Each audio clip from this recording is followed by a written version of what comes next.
딸아, 아빠가 아픈 널 위해 줄 수 있는 건 내 몸뿐이구나. 조금만 더 버텨다오. 아빠가 꼭 살려줄게.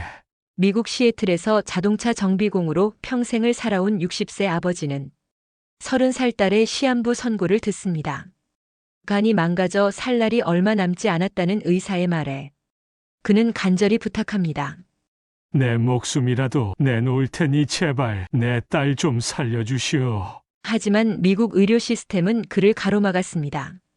돈 없으면 치료 못 받는 나라 미국, 아버지의 진심은 단칼에 거절당하고 맙니다. 모두가 불가능하다고 말했을 때 그는 마지막 희망을 찾아 한국으로 향합니다.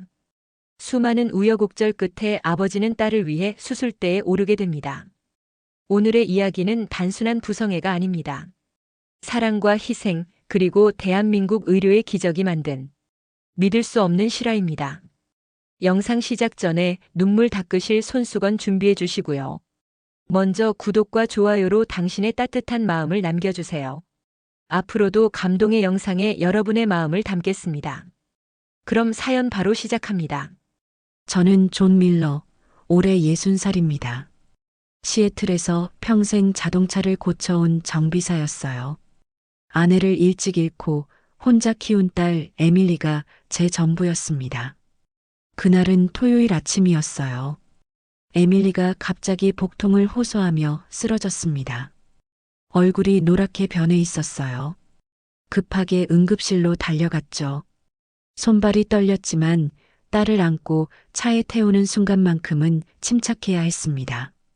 응급실 의사가 에밀리를 진찰하는 동안 저는 복도에서 서성였어요. 기름때 묻은 작업복 차림으로 병원 복도를 걷고 있자니 괜히 초라한 기분이 들었습니다. 다른 보호자들은 모두 말끔한 정장이나 깔끔한 옷차림이었거든요.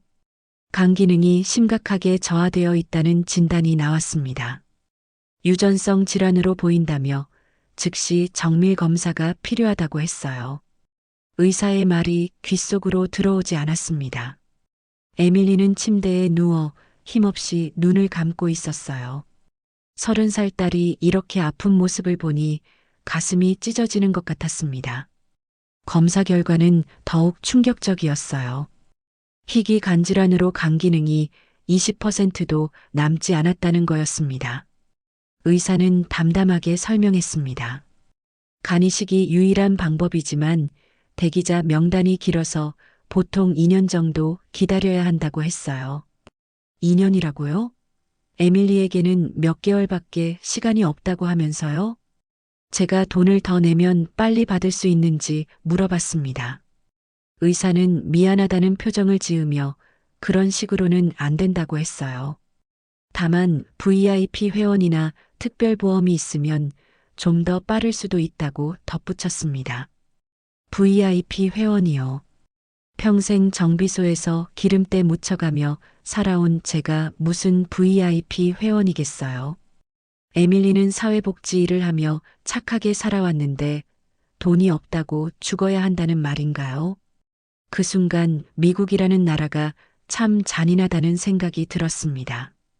그날 밤 에밀리 병실에서 밤을 새웠습니다. 딸은 수면제 때문에 깊이 잠들어 있었어요. 창밖으로 시애틀의 불빛들이 반짝이고 있었지만 제 마음은 깜깜했습니다. 어린 시절 에밀리가 열이 날 때마다 밤새 간병했던 기억이 떠올랐어요. 그때는 해열제 한 알이면 해결되던 일이었는데 이제는 간 전체를 바꿔야 한다니요. 다음 날부터 발이 닳도록 병원을 찾아다녔어요. 시애틀 대학병원, 하버뷰 메디컬 센터, 버지니아 메이슨. 어디를 가도 답은 똑같았습니다. 대기 명단에 올려드릴 테니 연락을 기다리라는 것뿐이었어요. 어떤 곳에서는 더 노골적이었습니다. 솔직히 말하면 돈 있으면 빨리 해준다며 개인 병원으로 가보라고 했어요. 개인 병원 비용을 알아보니 50만 달러가 넘었습니다. 제가 평생 벌어도 모을 수 없는 돈이었어요. 정비소에서 하루 종일 일해봐야 100달러가 고작인데 50만 달러라니요. 그러던 중 마지막 희망으로 제가 직접 간을 기증하겠다고 했습니다. 아버지가 딸에게 간을 줄 수 있다는 걸 인터넷에서 봤거든요. 하지만 나이가 너무 많고 체중도 기준을 초과한다며 위험해서 안 된다고 했습니다. 60살이 그렇게 늙은 나이인가요? 딸을 살리려는 아버지의 마음도 나이로 재단하는 건가요? 그날 밤 집에 돌아와서 혼자 술을 마셨습니다. 아내가 살아있다면 뭐라고 했을까요? 당신이 에밀리를 지켜달라고 했는데 이렇게 무능한 아버지라니요. 절망에 빠져 있던 그때 인터넷 커뮤니티에서 우연히 한국 간이식 이야기를 봤습니다. 한국에서는 고령자도 기증이 가능하다는 글이었어요. 성공률도 높고 비용도 미국의 10분의 1 정도라고 했습니다. 처음에는 믿을 수 없었어요. 그런 나라가 정말 있을까 싶었거든요.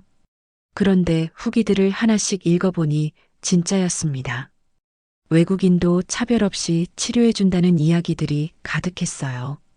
어떤 독일 할아버지는 손자를 위해 한국에서 간이식을 받고 성공했다고 했습니다.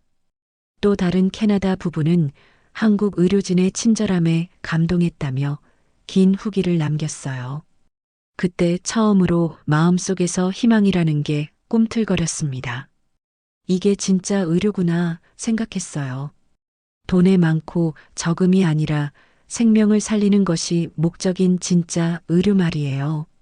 미국에서 느꼈던 그 차가운 벽 같은 게 아니라 정말 환자를 위한 의료가 있다는 걸 알게 됐습니다.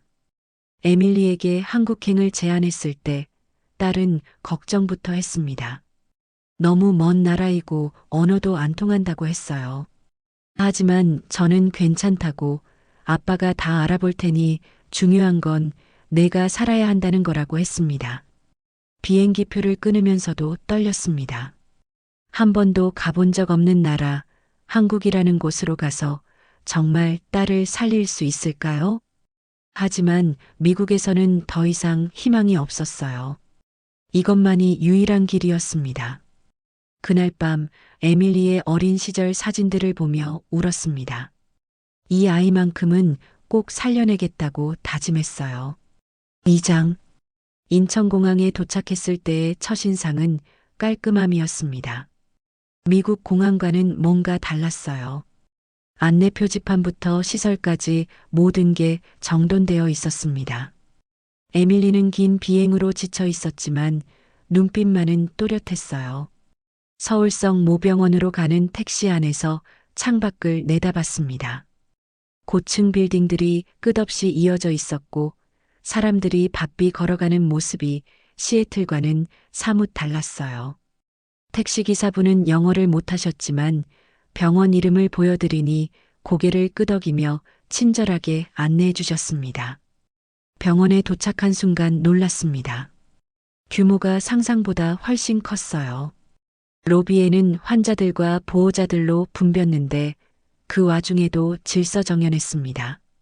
안내데스크 직원분이 저희를 보더니 영어로 말을 걸어주셨어요.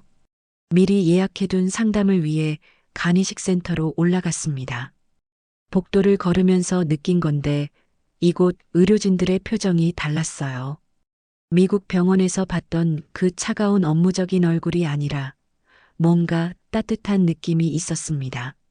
담당 의사를 만났을 때 더욱 놀랐어요. 외국인인 저희를 보고도 전혀 귀찮아하는 기색이 없었습니다. 오히려 먼 곳에서 온 것을 이해한다며 차근차근 설명해 주셨어요. 통역사분도 함께 있어서 의사소통에는 문제가 없었습니다. 외국인이라도 가족 간 장기 이식은 예외 없이 시행한다고 했습니다. 한국에서는 생명 앞에 국경을 두지 않는다는 말이 정말 인상적이었어요. 미국에서 들었던 차갑고 계산적인 말들과는 너무 달랐습니다. 에밀리의 혈액 검사와 영상 검사가 시작됐습니다. 간 기능이 심각하게 저하된 상태라는 건 이미 알고 있었지만 한국 의료진들은 더 정밀하게 검사했어요. CT, MRI, 각종 혈액 검사까지 하루 만에 모든 검사가 끝났습니다. 미국에서는 일주일도 넘게 걸렸던 일인데 말이에요. 제 검사도 함께 진행됐습니다. 기증자 적합성 검사라고 하더군요. 혈액형은 맞았고 간 크기도 적당했습니다. 그런데 문제가 있었어요. 검사 결과를 듣는 자리에서 의사 선생님이 조심스럽게 말씀하셨습니다. 기증은 가능하지만 제 체중이 간이식 기준을 초과한다는 거였어요. 지방간도 있고 고혈압, 당뇨 전 단계 등 여러 위험 요소가 동반된다고 했습니다. 그 순간 하늘이 무너지는 것 같았어요. 미국에서와 똑같은 말을 듣게 될 줄은 꿈에도 몰랐습니다. 에밀리가 제 손을 꽉 잡으며 울기 시작했어요. 아빠 때문에 위험해지는 건 싫다고 그만하자고 했습니다. 하지만 의사 선생님의 다음 말이 달랐어요. 불가능한 건 아니라고 했습니다. 체중을 줄이고 건강 상태를 개선하면 충분히 가능하다는 거였어요. 병원에서 체중 감량 프로그램도 도와드릴 수 있다고 하셨습니다. 미국에서는 나이가 많다며 아예 문을 닫아버렸는데 한국에서는 방법을 찾아주려고 하는 거였어요. 간호사분이 친절하게 식이요법과 운동법을 설명해 주셨습니다. 외국인인 저를 위해 영어로 된 자료까지 준비해 주셨어요. 그날 밤 병원 근처 모텔에서 에밀리와 함께 있으면서 많은 생각을 했습니다. 딸은 제가 위험해질까봐 걱정했지만 저는 오히려 희망을 느꼈어요. 한국이라는 나라에서는 정말 저희를 도우려고 한다는 걸 느꼈거든요. 다음 날 아침 일찍 병원에 갔습니다. 에밀리는 입원실로 들어가고 저는 퇴원해서 체중 감량을 시작하기로 했어요. 목표는 10kg 감량이었습니다. 쉽지 않은 일이지만 딸을 위해서라면 뭐든 할 수 있었어요. 병원 영양사분이 자세한 식단표를 만들어 주셨습니다. 한국 음식 위주로 구성된 식단이었는데 생각보다 맛있어 보였어요. 운동 처방사분도 제 나이와 체력을 고려한 운동법을 알려주셨습니다. 에밀리와 작별하는 순간이 가장 힘들었습니다. 딸은 아빠가 어디로 가는지 걱정했어요. 저는 괜찮다고 곧 돌아오겠다고 했습니다. 하지만 정말로는 어디서 어떻게 지낼지 막막했어요. 병원을 나서면서 뒤돌아봤습니다. 에밀리가 입원해 있는 건물이 보였어요. 저 안에서 딸이 아빠를 기다리고 있구나 싶으니 가슴이 먹먹했습니다. 하지만 포기할 수는 없었어요. 이곳에서만큼은 희망이 있다는 걸 느꼈거든요. 한국 사람들의 따뜻함도 놀라웠습니다. 병원 직원들부터 시작해서 모텔 사장님까지 모두들 외국인인 저를 배려해 주셨어요. 언어가 안 통해도 마음은 통한다는 걸 느꼈습니다. 그날부터 저의 새로운 도전이 시작됐습니다. 딸을 살리기 위한 마지막 희망, 그것을 위해 제 몸부터 바꿔야 했어요. 서울이라는 낯선 도시에서 혼자 지내야 했지만 두렵지 않았습니다. 여기서는 정말 딸을 살릴 수 있다는 확신이 있었거든요. 3장. 서울 외곽의 작은 고시원에 방을 얻었습니다. 한 달에 40만 원짜리 작은 방이었어요. 창문도 작고 침대와 책상이 전부인 공간이었지만 딸을 살리기 위한 준비를 하기에는 충분했습니다. 아침 5시에 일어나 근처 공원에서 걷기 운동부터 시작했어요. 한강 둔치까지는 버스로 30분 정도 걸렸는데 그곳에서 조깅하는 사람들을 보며 저도 천천히 뛰기 시작했습니다. 처음에는 10분도 못 뛰고 헉헉거렸어요. 일용직 일자리를 구해야 했습니다. 체중 감량도 해야 하고 생활비도 벌어야 했거든요. 건설 현장에서 자재 나르는 일을 시작했어요. 영어밖에 못하는 외국인이지만 일할 의지가 있다는 걸 보여주니 현장 반장님이 써주셨습니다. 한국 일터의 분위기가 신기했어요. 점심시간이면 모든 작업자들이 함께 모여 밥을 먹었습니다. 처음에는 혼자 도시락을 먹고 있었는데 옆에서 일하던 아저씨가 김치를 나눠주셨어요. 맵긴 했지만 자꾸 손이 갔습니다. 병원에서 받은 식단표를 지키려고 노력했어요. 흰밥 대신 잡곡밥, 기름진 음식 대신 나물 위주로 먹었습니다. 한국 음식은 생각보다 건강했어요. 찌개류는 염분이 많아서 피했지만 나물 반찬들은 정말 맛있었습니다. 일주일이 지나면서 몸의 변화가 느껴졌어요. 체중이 2kg 정도 빠졌습니다. 현장 일이 생각보다 운동이 됐거든요. 자재를 나르고 정리하는 일이 반복되니 자연스럽게 근력도 생겼어요. 가장 힘든 건 에밀리 걱정이었습니다. 매일 저녁 병원에 전화를 걸어 안부를 물었어요. 간호사분이 영어로 상태를 알려주셨는데 큰 변화는 없다고 했습니다. 안정적이긴 하지만 시간이 많지 않다는 것도 함께 전해주셨어요. 2주째부터는 운동량을 늘렸습니다. 새벽 조깅 시간을 1시간으로 늘리고 저녁에는 헬스장에 다니기 시작했어요. 월 회비가 부담스러웠지만 딸을 생각하면 아무것도 아니었습니다. 헬스장에서 만난 한국 아저씨들이 친절했어요. 운동기구 사용법을 몸짓으로 알려주시고 간단한 영어로 격려해 주셨습니다. 어떤 분은 단백질 음료까지 나눠주셨어요. 언어는 통하지 않았지만 마음은 통했습니다. 한 달이 지나자 확실한 변화가 보였어요. 체중이 6kg 빠졌고 얼굴도 많이 갸름해졌습니다. 현장에서 일하는 게 익숙해지면서 체력도 늘었어요. 아침에 일어날 때 몸이 한결 가벼웠습니다. 그런데 에밀리 상태가 악화됐다는 연락을 받았습니다. 간 기능이 더 떨어져서 입원 기간을 연장해야 한다고 했어요. 병원비 걱정도 됐지만 무엇보다 딸이 혼자서 얼마나 힘들까 싶어 마음이 아팠습니다. 병원에 면회를 갔을 때 에밀리가 많이 야윈 모습이었어요. 그런데 옆 침대에 누워있던 할머니가 저를 보고 반갑게 인사해 주셨습니다. 에밀리를 돌봐주고 계신다고 하더군요.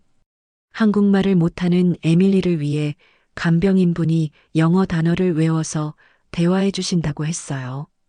그때 깨달았습니다. 제가 없는 동안 딸은 혼자가 아니었다는 걸요. 병원 직원들, 환자분들, 모든 사람들이 에밀리를 돌봐주고 있었습니다. 외국인인 저희를 가족처럼 대해주는 한국 사람들의 마음이 느껴졌어요. 2개월째 접어들면서 목표 체중에 가까워졌습니다. 10kg 중에서 8kg을 감량했어요. 현장 반장님도 제가 달라진 모습을 보고 놀라셨습니다. 얼굴이 완전히 바뀌었다고 하시더군요. 마지막 2kg이 가장 힘들었어요. 몸이 적응해서인지 체중이 쉽게 빠지지 않았습니다. 운동량을 더 늘리고 식단도 더 엄격하게 관리했어요. 저녁에는 거의 굶다시피 했습니다. 그러던 어느 날 현장에서 일하다가 어지러워서 쓰러질 뻔했어요. 무리를 했나 싶어 걱정됐지만 동료 아저씨가 물을 주시며 괜찮다고 토닥여 주셨습니다. 그분은 제가 왜 이렇게 힘들게 체중 감량을 하는지 모르시면서도 응원해 주셨어요. 3개월이 되던 날 드디어 목표 체중에 도달했습니다. 11kg을 감량한 거였어요. 거울을 보니 완전히 다른 사람 같았습니다. 얼굴 윤곽도 살아나고 몸도 한결 가벼웠어요. 그날 밤 병원에 전화를 걸어 재검사를 받고 싶다고 했습니다. 간호사분이 기뻐하시며 다음 주에 오라고 하셨어요. 드디어 딸에게 돌아갈 때가 온 거였습니다. 마지막 날 현장 사람들이 작은 송별회를 열어주셨어요. 말은 통하지 않았지만 석 달 동안 함께 일한 정이 있었나 봅니다. 모두들 제가 성공하기를 바란다며 격려해 주셨어요. 그때 느꼈습니다. 한국 사람들의 따뜻한 마음이 저를 여기까지 오게 했다는 걸요. 사장, 석 달 만에 병원으로 돌아가는 길이 설렜습니다. 지하철을 타고 가면서 창문에 비친 제 모습을 봤어요. 완전히 다른 사람이 되어 있었습니다. 11kg이 빠지니 얼굴 윤곽이 살아나고 몸도 한결 가벼웠어요. 병원 로비에 들어섰을 때 안내데스크 직원분이 저를 못 알아보셨어요. 석 달 전 그 뚱뚱한 미국인 아저씨가 이렇게 변했다고 믿기지 않는다는 표정이었습니다. 간이식센터로 올라가는 엘리베이터 안에서 가슴이 두근거렸어요. 에밀리가 있는 병실로 향했습니다.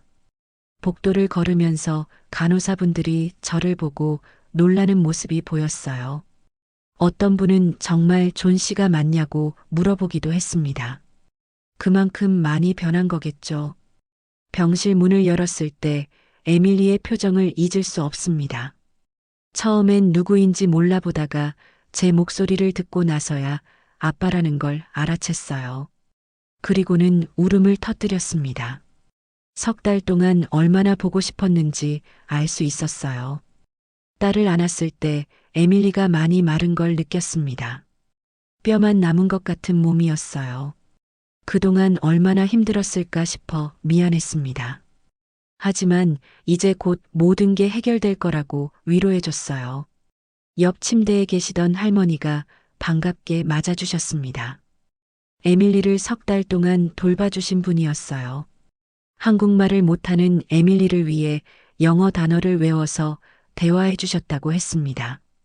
정말 고마운 분이었어요. 담당 의사 선생님과 재검사 일정을 잡았습니다.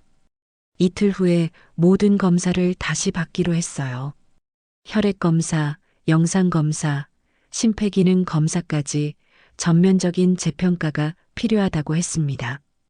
체중 감량으로 건강 상태가 얼마나 개선됐는지 확인해야 한다는 거였어요.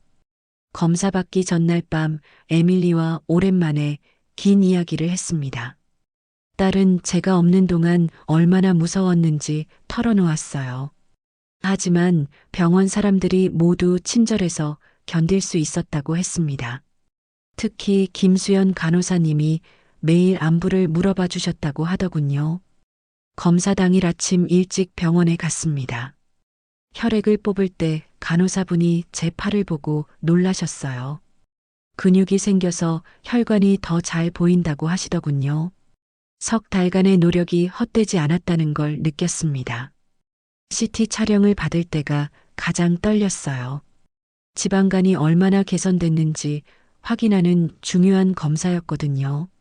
검사실 기사분이 영어로 친절하게 설명해 주시며 긴장하지 말라고 했습니다. 한국 의료진들은 정말 세심했어요. 모든 검사가 끝나고 결과를 기다리는 시간이 가장 길게 느껴졌습니다. 에밀리와 함께 병원 로비에 앉아 있으면서 지난 석 달을 돌아봤어요. 힘들었지만 후회는 없었습니다. 딸을 위해서라면 더 큰 고생도 할 수 있었거든요. 이틀 후 결과를 듣는 날이 왔습니다. 담당 의사 선생님이 환한 미소를 지으며 말씀해 주셨어요. 모든 수치가 정상 범위로 돌아왔다고 했습니다. 지방간도 거의 사라졌고 혈압과 혈당도 안정화됐다고 하더군요. 수술이 가능하다는 말을 들었을 때 에밀리와 함께 울었습니다. 석 달간의 고생이 헛되지 않았다는 안도감과 드디어 딸을 살릴 수 있다는 기쁨이 동시에 밀려왔어요. 의사 선생님도 이런 극적인 체중 감량은 처음 본다며 감탄하셨습니다. 수술 날짜를 잡았습니다. 2주 후에 수술하기로 했어요.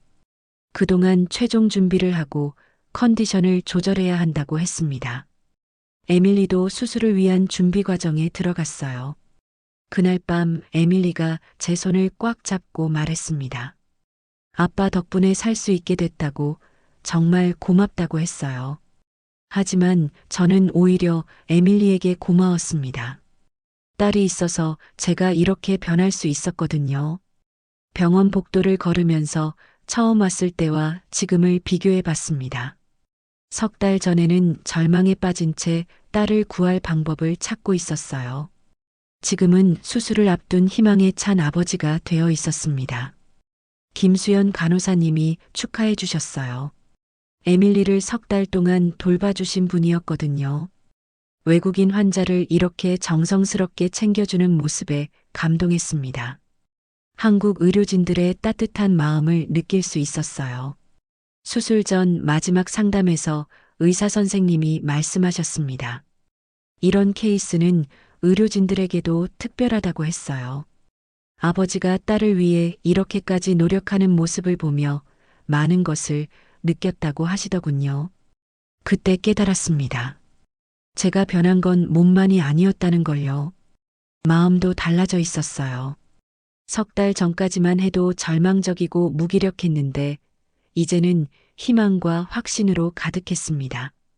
한국이라는 나라에서 받은 따뜻함이 저를 이렇게 바꾼 거였어요. 5장. 수술 일주일 전부터 본격적인 준비가 시작됐습니다. 매일 아침 공복 혈액 검사를 받고 심전도와 폐기능 검사를 반복했어요. 마취과 선생님과도 여러 번 상담을 했습니다. 제 나이와 과거 병력을 꼼꼼히 검토하시더군요. 에밀리도 수술 준비에 들어갔어요. 딸의 상태가 더 악화되기 전에 수술해야 한다고 했습니다. 간 기능이 15%까지 떨어진 상황이었거든요. 시간이 얼마 남지 않았다는 걸 모두가 알고 있었어요. 수술 동의서를 작성하는 날이었습니다. 두꺼운 서류 뭉치였는데 통역사분이 한 줄씩 자세히 설명해 주셨어요. 수술 위험성, 합병증 가능성, 회복 과정까지 모든 걸 투명하게 알려주셨습니다. 가장 인상적이었던 건 의료진의 자신감이었어요. 서울성 모병원 간이식팀은 전 세계 최고 수준의 성공률을 자랑한다고 했습니다. 연간 수백 건의 수술을 하면서 쌓인 경험과 노하우가 있다는 거였죠. 수술 이틀 전 장기이식팀 전체 회의에 참석했습니다. 집도의 마취과 간호팀까지 총 15명의 의료진이 모였어요. 제 케이스를 놓고 세세한 부분까지 검토하는 모습이 정말 인상적이었습니다. 외과 과장님이 직접 수술 과정을 설명해 주셨어요. 제간의 오른쪽 엽을 떼어내서 에밀리에게 이식하는 거였습니다. 간은 재생 능력이 뛰어나서 석 달 후면 원래 크기로 돌아온다고 하셨어요. 수술 전날 밤 에밀리와 마지막 대화를 나눴습니다. 딸은 아직도 걱정스러워했어요. 아빠가 위험해질까봐 무서워했습니다. 하지만 저는 확신했어요. 이곳 의료진들을 믿는다고 모든 게 잘 될 거라고 했습니다. 수술 당일 새벽 5시에 병원으로 이동했습니다. 수술복으로 갈아입고 수술실로 들어가는 순간 긴장됐어요. 하지만 간호사분들이 계속 격려해 주셔서 마음이 놓였습니다. 마취가 시작되기 전 마지막 순간에 에밀리가 제 손을 꽉 잡았어요. 고맙다는 말을 몇 번이나 반복했습니다. 저는 사랑한다고 곧 건강해진 모습으로 만나자고 했어요. 의식을 잃기 전 마지막으로 본 건 의료진들의 진지한 표정이었습니다. 모두들 최선을 다하겠다는 각오가 느껴졌어요. 그 순간 안심이 됐습니다. 이 사람들이라면 정말 우리를 살려낼 거라는 확신이 들었거든요. 수술은 13시간 동안 계속됐습니다. 나중에 들은 이야기지만 중간에 제 혈압이 급격히 떨어져서 위험한 순간이 있었다고 해요. 하지만 마취가 팀이 신속하게 대처해서 무사히 넘어갔다고 했습니다. 에밀리 수술도 동시에 진행됐어요. 2개의 수술실에서 각각 팀이 나뉘어 수술했습니다. 제 간을 떼어내는 팀과 에밀리에게 이식하는 팀이 완벽하게 호흡을 맞춰야 했거든요.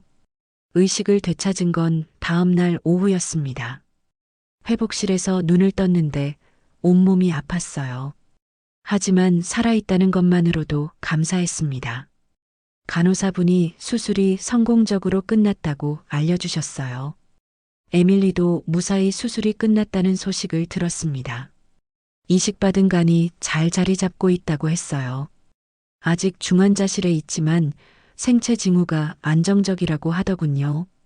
그 순간 정말 울고 싶었습니다. 수술 후 첫 며칠은 정말 힘들었어요. 움직일 때마다 상처 부위가 아팠고 진통제를 맞아도 견디기 어려웠습니다. 하지만 에밀리가 살았다는 생각에 모든 고통을 참을 수 있었어요. 간호사분들의 세심한 돌봄이 인상적이었습니다. 이 시간마다 상태를 확인하고 아픈 곳은 없는지 물어봐 주셨어요. 외국인인 저를 위해 영어로 설명해 주시려고 노력하는 모습이 고마웠습니다.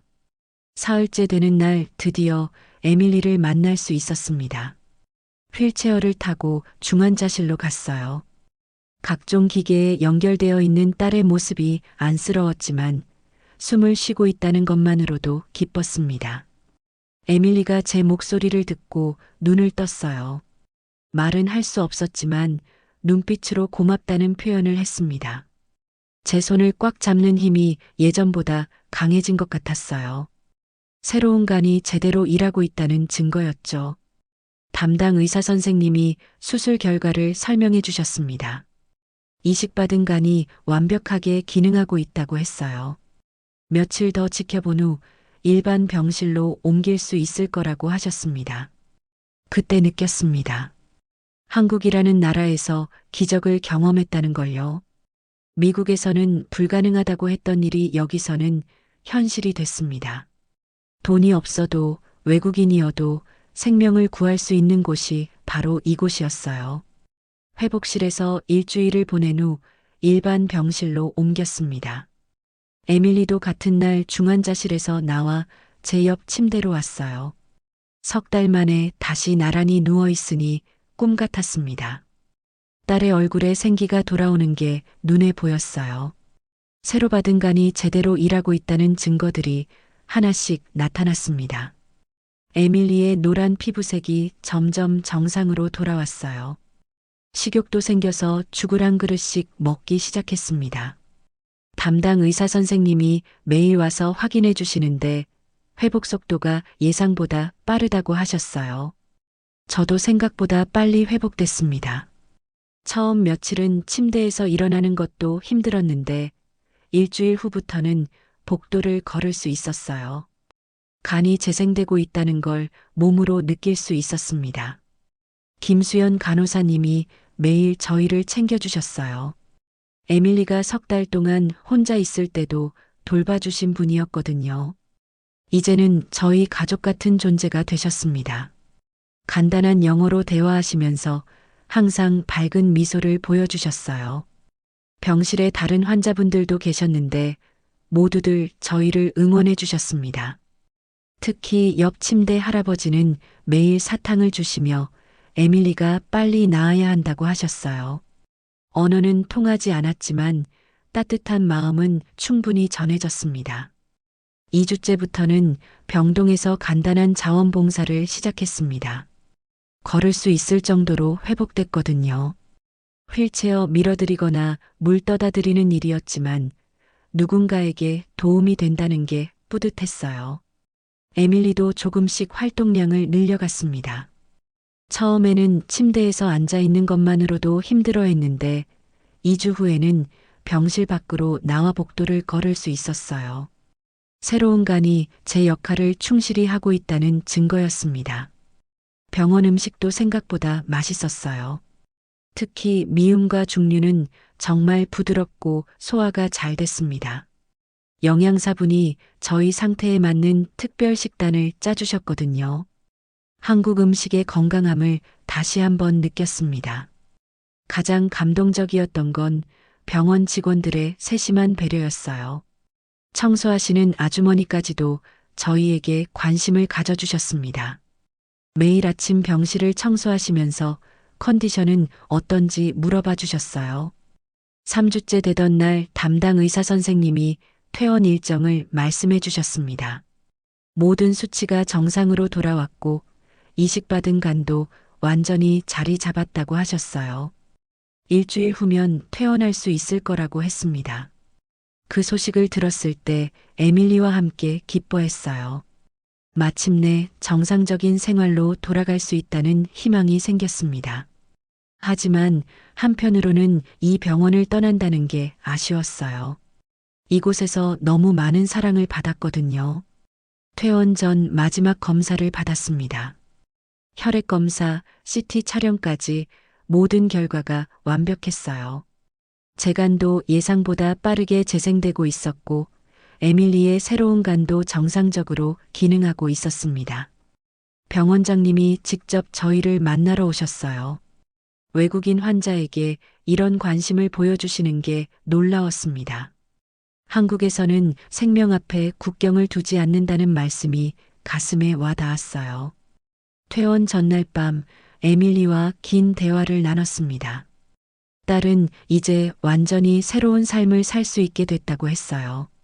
그리고 이 모든 게 한국이라는 나라 덕분이라고 했습니다. 저도 같은 마음이었어요. 김수연 간호사님이 퇴원 준비를 도와주셨습니다. 퇴원 후 주의사항, 복용해야 할 약, 정기검진 일정까지 자세히 설명해 주셨어요. 마치 가족을 보내는 것처럼 아쉬워하시는 모습이 감동적이었습니다. 퇴원하는 날 아침 병실에서 마지막으로 한국의 아침을 맞았습니다. 창밖으로 보이는 서울 시내가 아름다웠어요. 이 도시에서 제 딸이 새 생명을 얻었다는 게 믿기지 않았습니다. 병동 직원들이 모두 나와서 배웅해 주셨어요. 의사 선생님부터 청소하시는 분까지 지난 한 달 동안 저희를 돌봐주신 모든 분들이 계셨습니다. 그 순간 정말 울컥했어요. 에밀리가 휠체어에 앉아 병원 로비로 나가는 모습을 보면서 생각했습니다.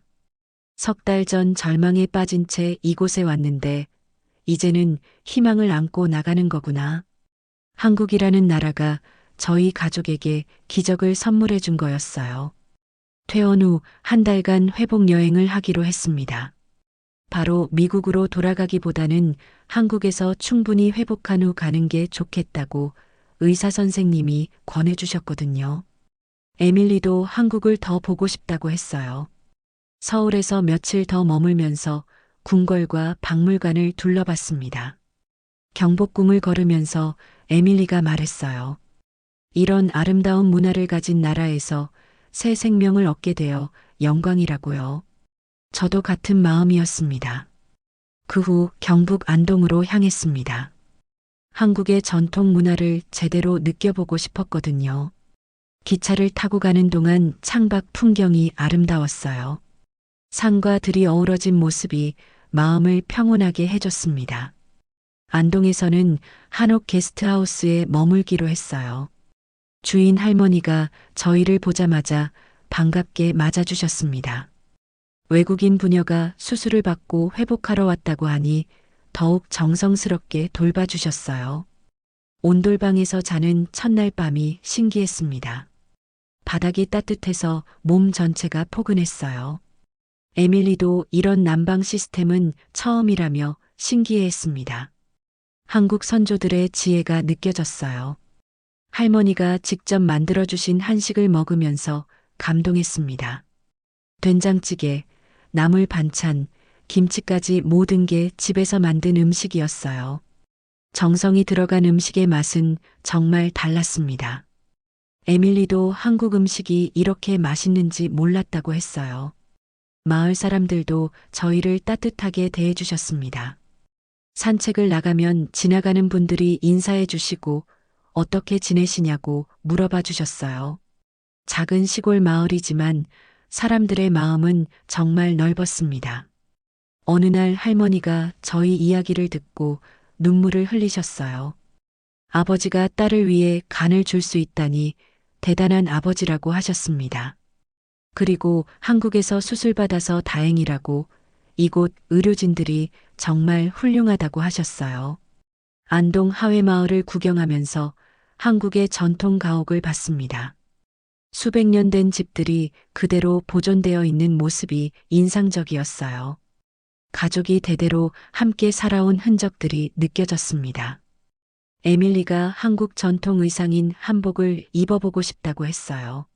마을에서 한복 체험을 할 수 있는 곳이 있었거든요. 한복을 입은 에밀리의 모습이 정말 아름다웠습니다. 새 생명을 얻고 더욱 밝아진 얼굴이었어요. 일주일간 안동에서 지내면서 몸과 마음이 완전히 회복됐습니다. 수술 후 남아있던 피로감도 사라졌고 에밀리도 완전히 건강해진 모습이었어요. 한국의 자연과 사람들의 따뜻함이 저희를 치유해 준 거였습니다. 서울로 돌아오기 전에 병원에 감사 편지를 써서 보냈습니다.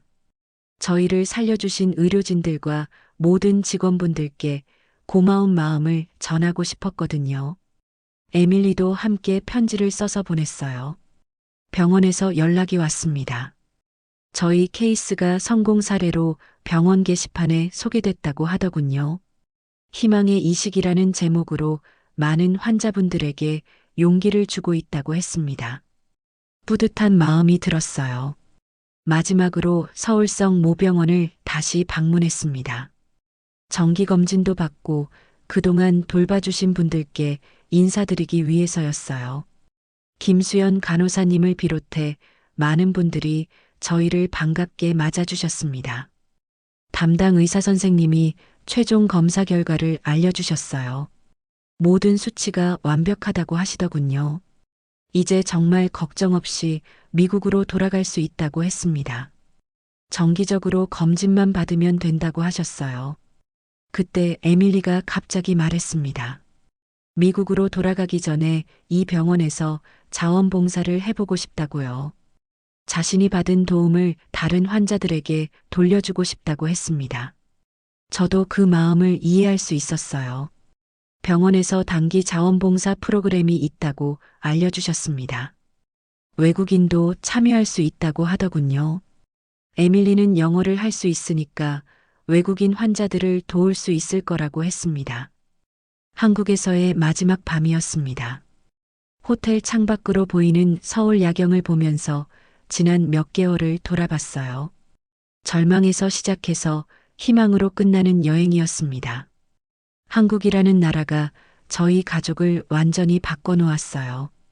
미국으로 돌아가는 비행기를 타기 직전이었습니다. 인천공항 출발 게이트에서 에밀리가 갑자기 말했어요. 아빠, 저 정말 이 병원에서 일해보고 싶어요. 자원봉사가 아니라 정말로 일하고 싶다고요. 처음에는 그냥 감정적인 말인 줄 알았습니다. 한국에서 받은 은혜에 보답하고 싶은 마음에서 나온 말이겠거니 생각했어요. 하지만 에밀리의 눈빛이 진지했습니다. 정말로 마음먹은 게 분명했어요. 비행기 안에서 에밀리와 긴 대화를 나눴습니다. 딸은 한국에서 새 생명을 얻었으니 이제 그 생명으로 다른 사람들을 도와야 한다고 했어요. 특히 외국인 환자들이 언어 때문에 겪는 어려움을 해결해주고 싶다고 했습니다. 시애틀에 도착해서도 에밀리의 마음은 변하지 않았어요. 오히려 더 확고해졌습니다. 한국어를 배우기 시작했고 한국 의료 시스템에 대해 공부하기 시작했어요. 정말 진심이었구나 싶었습니다. 6개월 후 에밀리가 다시 한국으로 떠났습니다. 서울성 모병원에서 국제환자 코디네이터로 일하게 됐거든요. 외국인 환자들을 돕는 일이었어요. 딸이 자신의 경험을 바탕으로 다른 사람들을 도울 수 있게 되어 정말 뿌듯했습니다. 저는 시애틀에 남아서 정비소 일을 다시 시작했어요. 하지만 예전과는 달랐습니다. 더 건강해졌고 삶에 대한 감사함이 생겼어요. 무엇보다 딸이 살아있다는 것만으로도 매일이 기적 같았습니다. 1년 후 에밀리를 만나러 한국을 다시 방문했습니다. 딸은 완전히 달라져 있었어요. 한국어도 제법 늘었고 자신감도 넘쳤습니다. 서울성 모병원 유니폼을 입고 외국인 환자들을 안내하는 모습이 자랑스러웠어요. 병원 복도에서 에밀리가 일하는 모습을 지켜봤습니다. 한 독일인 할아버지에게 길을 안내해주고 있었어요. 할아버지도 손자를 위해 한국에 온 케이스였는데 에밀리가 자신의 경험을 들려주며 용기를 주고 있었습니다. 김수연 간호사님도 만났어요. 이제는 에밀리의 직장 선배가 되셨더군요. 에밀리가 정말 열심히 일한다며 칭찬해 주셨습니다. 환자들 사이에서도 인기가 많다고 하시더군요. 그날 저녁 에밀리와 함께 한강을 걸었습니다. 딸이 말했어요. 아빠 덕분에 새 생명을 얻었으니 이제 그 생명으로 의미 있는 일을 하고 있다고요. 이곳이 제 두 번째 고향이라고 했습니다. 저도 그때 결심했어요. 은퇴 후에는 한국에 와서 에밀리와 함께 살고 싶다고요. 이 나라에서 받은 은혜를 조금이라도 갖고 싶었습니다. 에밀리도 그 제안을 기뻐했어요. 지금 에밀리는 서울성 모병원에서 2년째 일하고 있습니다. 매년 수십 명의 외국인 환자들을 도우며 살아가고 있어요. 자신이 받은 도움을 다른 사람들에게 전하는 삶을 살고 있는 거죠. 저도 곧 한국으로 이주할 예정입니다. 에밀리 옆에서 제가 할 수 있는 일을 찾아보려고 해요. 병원 자원봉사라도 하면서 이 나라에 조금이나마 보답하고 싶습니다. 때로는 생각해 봅니다. 만약 한국이라는 나라를 알지 못했다면 어떻게 됐을까요? 에밀리는 아마 살아있지 못했을 거예요. 미국에서는 돈이 없으면 치료받을 수 없었으니까요. 하지만 한국에서는 달랐습니다. 외국인이라도 돈이 없어도 생명 앞에서는 모든 게 평등했어요. 진짜 의료가 무엇인지 보여준 나라였습니다. 사람을 살리는 것이 목적인 진짜 의료 말이에요. 지금도 서울성 모병원에는 저희와 같은 외국인 환자들이 많이 옵니다. 에밀리가 그들을 도우며 희망을 주고 있어요. 한국이라는 나라의 따뜻함을 전하는 메신저 역할을 하고 있는 거죠. 제 딸이 사람을 살리는 일을 하고 있다는 게 정말 자랑스럽습니다. 한국에서 새 생명을 얻은 에밀리가 이제는 다른 생명들에게 희망을 주고 있어요. 이보다 더 의미 있는 삶이 있을까요? 여러분은 언제 우리나라가 따뜻하다고 느끼셨나요? 저는 딸과 함께 절망에서 희망으로, 죽음에서 삶으로 변화를 경험한 한국에서 그 따뜻함을 온몸으로 느꼈습니다. 이 이야기가 마음에 닿으셨다면 여러분의 생각도 댓글로 들려주세요.